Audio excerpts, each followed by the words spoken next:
Strategy can be used as a great framework for all kinds of production, including animation. This framework acts as a sort of guide to answer questions about how you should make any one thing look or feel throughout the process. So in this final part of this series on using strategy for animation, I'm going to talk about how exactly to use a strategy to create meaningful and effective results for your clients.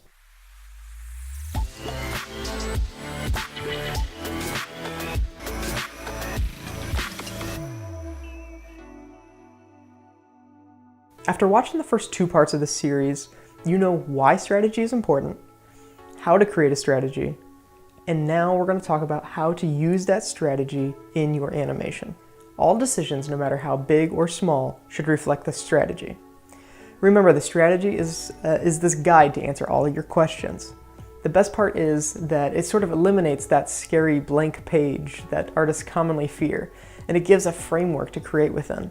Going through each step of the process, I'll explain how you can use strategy to make your work not only better, but more effective for your clients. When creating a story or script for your animation, you can use your strategy in a lot of different ways. By first using the information collected about the audience, you can understand who you're speaking to. Essentially, you shouldn't talk to a 21-year-old guy from California the same way that you'd talk to a 65-year-old woman from Florida. They think differently. They have different needs, wants, inspirations, and aspirations. The more focused an audience is, the better the message can really connect with them. The project should start with a single goal that's included in your strategy.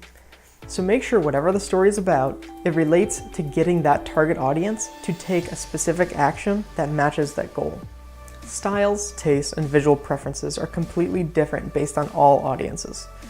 While you want to make sure you're always staying on brand, you also want to make sure that you're using a strategy to determine the best choices for all visual components.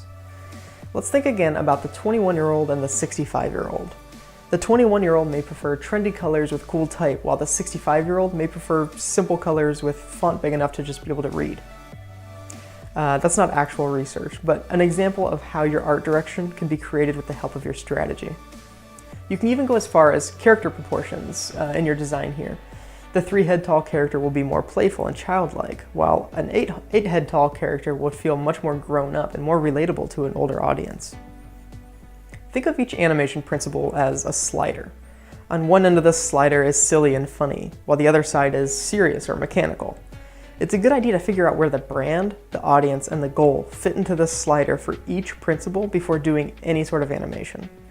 When the animation begins, then you just constantly look at those sliders for each of these principles for reference.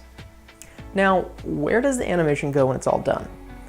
The answer to that lies in the strategy. A lot of people simply hand over a video file and say, good luck. However, if you use strategy to make all your decisions, you'll be able to help your client find the best place to show it off. Again, using the 21 and the 65-year-old, you have to answer the question of how to best reach them. Is it Facebook, a digital billboard, television, email, or some other kind of way? There's a number of great side effects to using strategy with your animation, but here's 3 of my favorites. Number 1, you'll have a purpose for all of your decisions. Clients will rarely suggest unnecessary changes.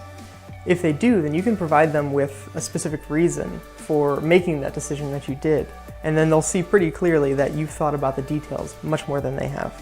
Number 2, you'll find that you're doing some of the best work you've ever done visually, and can do it faster than normal since you're using a framework that gets you farther along in the creative process. Number 3, your clients will love you even more because the work you do will be more effective in reaching their goals, and then in turn they'll ask you to create even more work for them in the future.